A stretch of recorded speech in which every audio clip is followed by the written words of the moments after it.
When I tell you Texas is not playing right now, and neither is Scrappy.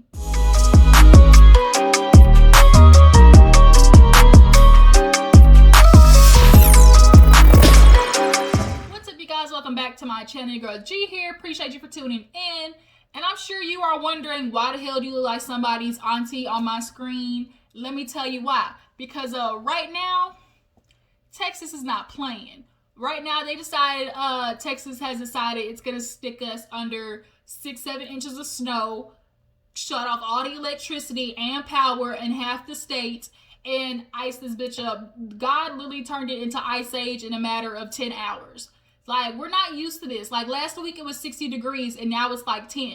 And I think it's going to be like 3 degrees tonight. So, yeah, I think, YouTubers like who are other tech like in the area, like Rodney, I just watched his video. He's from Houston and he talking about the same thing. Like, his power shut off just like ours did. So we're talking about 11 Hip Hop Rip Family Reunion today. I've been wanting to add it to the roster, and this was going to be my catch-up episode. So you know what? That's what I tried to do. I watched the episode last night, and literally in the middle of the episode, that bitch said, cut off. And I was like, well, and we've been out of power since literally like until this morning. So I finally was able, to get some power, get some Wi-Fi, watch the episode. So I was like, shit, let me hurry up and try to come and talk to the Jujus about it before, this bitch gets shut down again, because it ain't looking like it's gonna get any better anytime soon. So a bitch is wrapped up because it's been real cold. I slept in my robe with my blanket, and I hate sleeping with socks on, but I got on my little fuzzy socks today. Because I don't play with the cold. My limit is 60 degrees and up. Anybody who knows me knows I do not fuck with the cold. But I'm nice and warm right now because thank goodness our power is back on, but I don't know for how long. So let's go ahead and get this through this, review before we all be effed up in this video all over again, okay? So, matter of fact, if you're new to my channel, hey, I appreciate you for tuning in to the madness going on right now. Make sure you hit that subscribe button, and all my jujus, make sure you hit that like button and let me know that you guys stop by, okay? Show a little bit of love. That button is free 99, so, just tap it, okay? But yeah, let's go ahead and get into 11 Hip Hop Family Reunion. We actually open up with Joy going to good old Trick Daddy Dolla's sleep in the bed. I don't know how anybody can date Trick, if you ask me. I'm sorry. When you look at him, like, in my head, I already imagine him smelling like Rillos and Arizona green tea, or like Blacks and do-rag grease. Like, I don't like it. I don't understand. Like, he looked like he smelled like E&J and menthol skull chewing tobacco. Like, I don't know how you did it, Joy, but nonetheless, his son is in there, his ass is asleep, but they gotta do like the little family reunion, field day that they put, Fizz, little yellow skin tail, in charge of. So Jaden is Joy's like stepson, but like son. She's basically been with him since he's a kid. And I've noticed, like, some of the, the castmates have been bringing their kids this, I guess, to this like family reunion thing. And I feel like that's cool, the way that they're like finally introducing, family, because we don't really see the family of, these castmates on the actual Love and Hip Hop show. So I'm kind of enjoying the fact that they're, bringing the kids on, and we're actually getting to see like a different aspect of their lives. So while they're getting ready, we see April and Fizz out on, the turf, talking, throwing the football, and they start discussing, why they haven't been speaking. And she was like, well, you told me you needed a minute to get your life together, and you said you was gonna call me back, and never did. And he was like, man, I was just trying to get, shit right with Moniece. And it seems like every year, that's your excuse. I'm just trying to get stuff right with Moniece. Like, from what I've seen, Moniece has definitely grown. So am I missing something? Like, are they like taking 2 steps forward, going 3 steps back? Like, I'm just lost in that aspect. Because I really thought they were getting better from what we saw on Love and Hip Hop, because that's what Fizz said. Because she was going to therapy and all that type of stuff like that. So I'm just lost. But April and him, like, they ended up walking off like that night before, and of course people thought, they ducked off to do what it do, so he could hit from the bike. But she said nothing happened like that. They're definitely, friends from here on out. And obviously we all seen that April is over there with, Beats by Dre, his blockheaded ass. And if she come back with a black eye, like, what are we supposed to tell her? Like, we're sorry, but you should have known. Like, of course we would never want her to get hurt. But I watch Erica De Niro, and she says something that I very much agree with. Why are you not y'all need to start listening to the Yelp review on these niggas. Like, you need to be looking at his past history. And 3 women have said that he has knocked him across the head. One of them said that he pistol whipped her. Like, do you think you're gonna be any different? Because April, you're a beautiful girl, and I'm sure you feel like you got this wop that's supposed to make him change, how he treats you. But Dre is an old man set in his ways. So there was a video that Moniece put on the Shade Room picked up from Moniece. So I'm gonna talk about that hopefully in a separate video. But things ain't looking too good for April, possibly. And God forbid. I just really hope God forbid. But nonetheless, back to this show. Yeah, so these two, they're trying to keep it friendly, I guess not friends with benefits, just whatever they want it to be. So, everybody gets out there, they're playing the games, Fizz is cheating, he letting the purple team win. Y'all, when they did this damn sack race and Sierra fell, first of all, watching these girls try to sack race with these fake asses is hilarious. Like, it's not moving, but moving at the same time. And Trick over there talking about, man, look at all that booty. And it's like, first of all, you pervert. Secondly, like, Sierra fell, and it's like, dang, you got all this cushion to fall on anyway, so girl, you alright. And so they finished that. They do like the tug of war, the 3-legged race. And so in the midst of that happening, I think Trick and Mendices went to the side and kind of had a little chat about how, he's adjusting to getting out into the free world. He got out of jail, and, he's enjoying all this time, and Trick gets it because, he went to jail. I love how he said, I went to jail in the past for a couple of kilos. He said a couple of kilos like it was a dime sack. Like, why you say a couple of kilos like you just had a little, a blunt of weed? I don't think that's how you can try to, like, the way he tried to just scoot that in there was kind of like, damn, you must have really been doing this like that. So, nonetheless, they had a good conversation about how, they really hope the justice system is going to change, stuff like that. So then as well, we see a moment where April and Bambi, sorry, I drank some coffee trying to warm up, and it's like weird coffee burp. But April and Bambi go to the side, and she's talking to him about Fizz, and she's like, well, I saw y'all leave, and she's like, anything happened? She's like, nope, no sirree, Bob. Me and him, we just try to have a conversation, try to keep it copacetic. And she's like, you sure you're never going there? And she's like, yeah, we even tried therapy and it just wasn't happening. And I found it very interesting how April's reasonings were. She's like, I think, he was just, feeling intimidated and insecure, feeling like he wasn't good enough for me, but he really was. So I'm thinking Fizz definitely has an insecurity about where he is in his life right now, as far as his career goes, as far as like who he's with, because April is a girl that all the dudes are going to try to holler at, that if she wanted to, as we can see, if she wanted to get a billionaire, she could. And I think Fizz knew that. And so because right now, Omarion is further off in his career than him, and there are other men on that Love and Hip Hop crew that might be a little bit further in their career. Like, Fizz really doesn't have too much going on right now. I really wish he would find something to do. Like, where is his income coming in from? I'm sure he's getting residual from B2K, but nobody's streaming B2K like that anymore. And they aren't doing the tour, so it's like, I think that was an insecurity for him.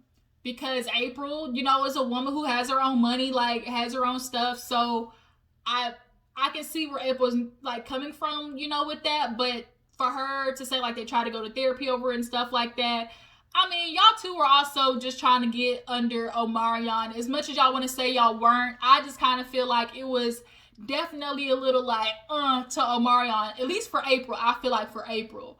And Fizz definitely possibly went along with it because Omarion was being a butthead and not want to do the reunion tour with the guys. He was not trying to do it. He felt like because he had his little song supposed to be that he was all, too good for them and shit like that. So maybe that was his way of trying to, stick it to him. So yeah, that was kind of like a little conversation with Bambi. So Momma Dee, after that, oh no. I think there was a conversation with, before all this field day stuff, there was two things that happened. There was a conversation with Jock and Scrappy, right? So Jock tells Scrap how Momma Dee filled him in on, the divorce being thrown around. And he's like, I didn't want to bring it up because, like, you my boy, if you're going to talk to me about it, you will. So Scrap, I get like, Momma Dee, come on now. You can't be putting your son's business out there like that. I get you feel like you're trying to help, but like, not like that. So he does say how, him and Bam, been kind of struggling and with quarantine. He's feeling like he's been treating her like Queen Nefertiti. So he feels like he needs to get treated like King Tut. And I get it. Obviously, a marriage or relationship, you feel like it's supposed to be, 50-50 or 100-100. But here's the sad thing about marriage. I won't say sad thing, but a realization about marriage. There's never a 50-50 moment. There's always a time where somebody's going to be giving 60-40. But it changes. It changes from one person giving 60-40 this year to the other person giving 60-40 like the next year. Like, it's not going to be the same year where, or shouldn't be, where every year one person is giving 60 and the other person's only giving 40. It shouldn't be like that. It should be a compromise where you both are taking turns, sharing your bear of the load for what somebody else may have to, want to succeed or want to do or whatever, it is that they're trying to achieve. That's just what it is. So for him to feel like he's carrying more of the load, Jock did say something that, was quite true. You and Bambi only been together 3 years and she's been pregnant most of that time. So she hasn't really had time to really first of all, be that wife for you like that, to, do those, sexy things and, take you out and spoil you and, maybe throw a little cute dinner together. And now she's taking care of 2 kids. And I think men underestimate how tiring taking care of kids by yourself is, because as much as I can imagine Scrap sort of helping, at the end of the day, men feel like the responsibility of children, the load is bared on the woman. So Scrap, I think, I'm glad Jock brought that point up. And that's why when people would talk, when they get, married and have kids, wait a couple of years before you have kids. Make sure you and your couple are solidified what you want, what y'all want to do. Like, y'all been traveling the world. Y'all done some shit before you decide to have kids. Because that's really it's only going to exacerbate the situation you're in. You feel like kids are going to make a bad situation good. It doesn't. Whatever the situation you're in right now, kids is only going to magnify it. So if it's bad before you have a kid, it's going to be worse. If it's good before you have a kid, it could possibly make it great. So I think he just didn't have that time, for, Bambi, after having 2 kids too, she has to want to feel sexy and, want to, she has to get back in her head in that mental mind space to want to spoil you as well. So I get it. That's just married life. You're going to have to figure it out, Scrap. But Momma Dee, keep your mouth closed. Quit running and telling their business. Run and tell that, okay? Or Mary had a little lamb. So she's telling, matter of fact, Mendici's mom about it. She's like, yeah, I got a little, somebody coming to help Scrap because I feel like he's always sweeping things under the rug. And how's he supposed to fix things with the Bam if he don't want to address the issue? So we see at the field day, the eagle has landed. Looky, here comes Cookie. It's Erica. Y'all, Erica is gorgeous. Her bone structure, even though sometimes she has the resting bitch face, Erica is really, pretty.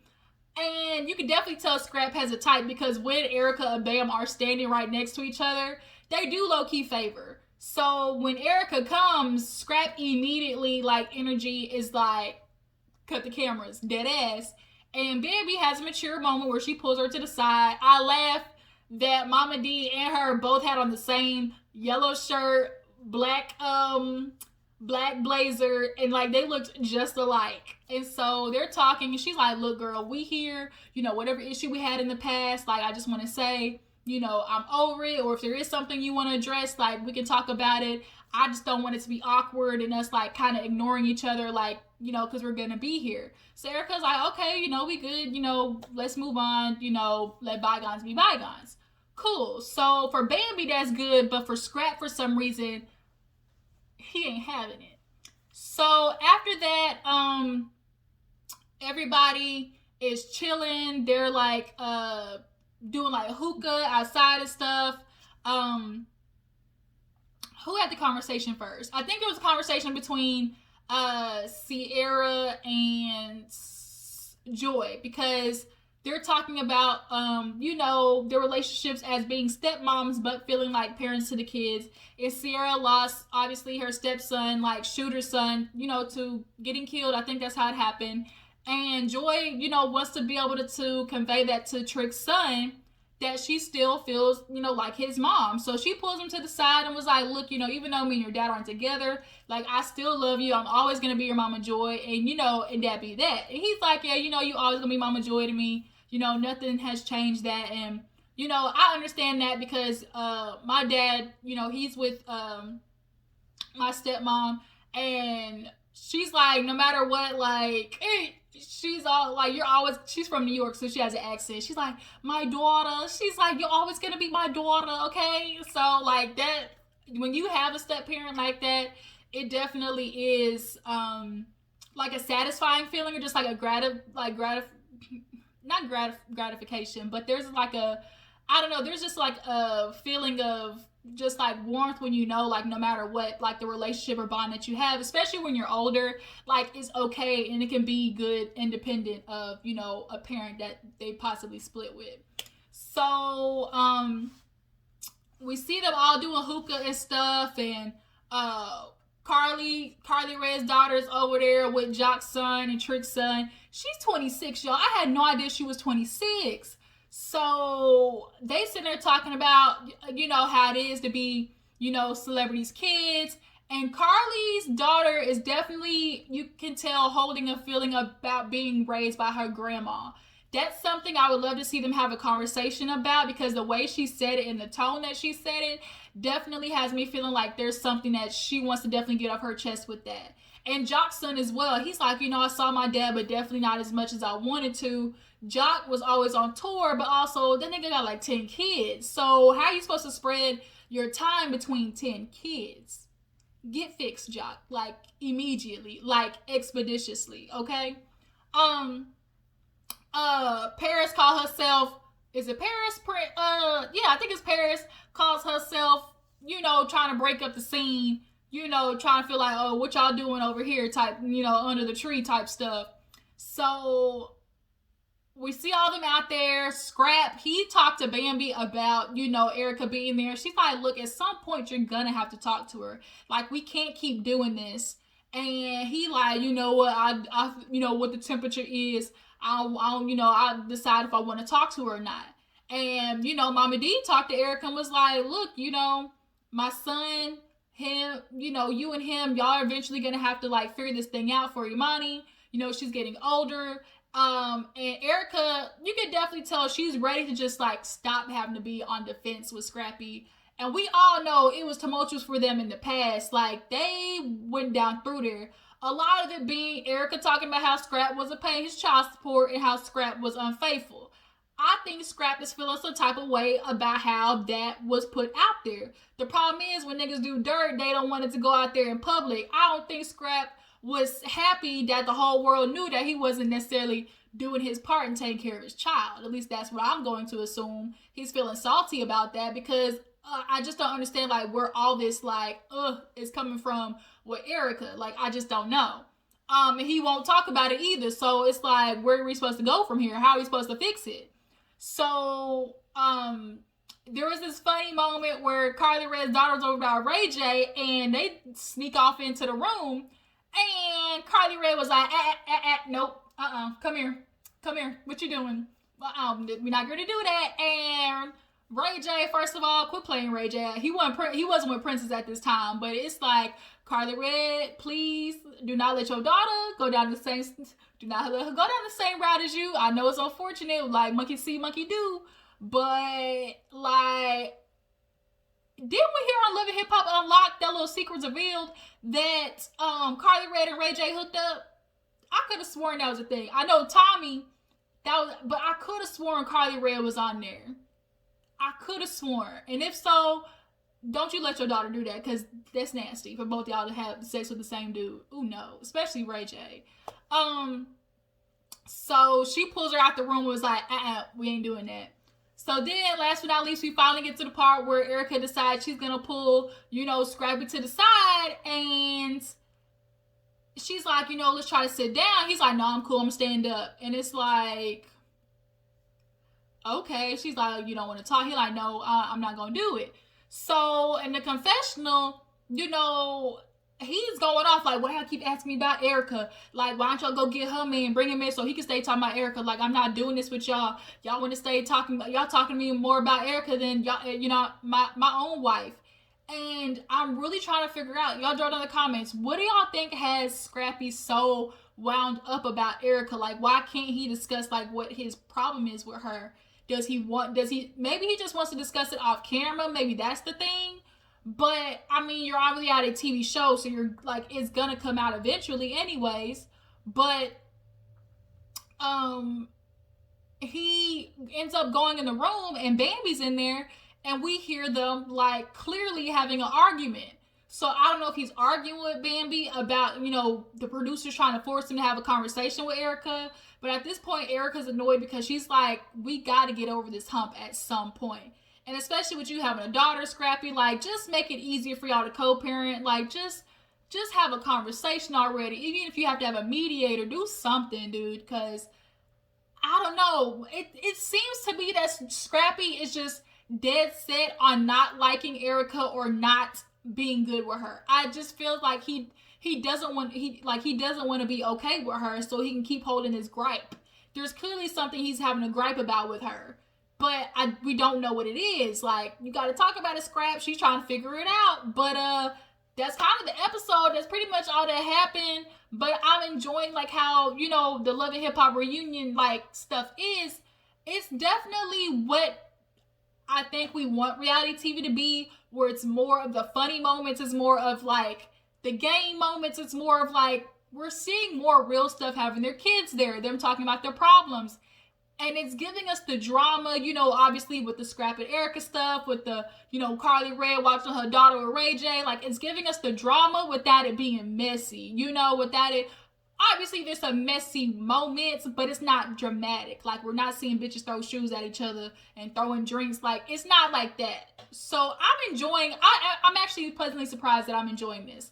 But, y'all drop down in the comments to let me know how I feel about the, the little family reunion special. How y'all feel about April, and Fizz breaking up. What do y'all think it is Scrap is holding against Erica? And, do y'all feel like Carly Red's daughter is going to end up hooking up with somebody from the cast? Or she's going to become like her mama? That's a real question. That's it, you guys. I need to go try and find something to eat, warm it up before the power goes out again. Lord Jesus, please don't go out again. Jesus, pray for Texas right now, y'all. We is struggling, okay? But let me head on out. I really appreciate you guys for tuning in. Make sure y'all subscribe, like the video. Y'all know what to do. I will catch you guys later. Deuces.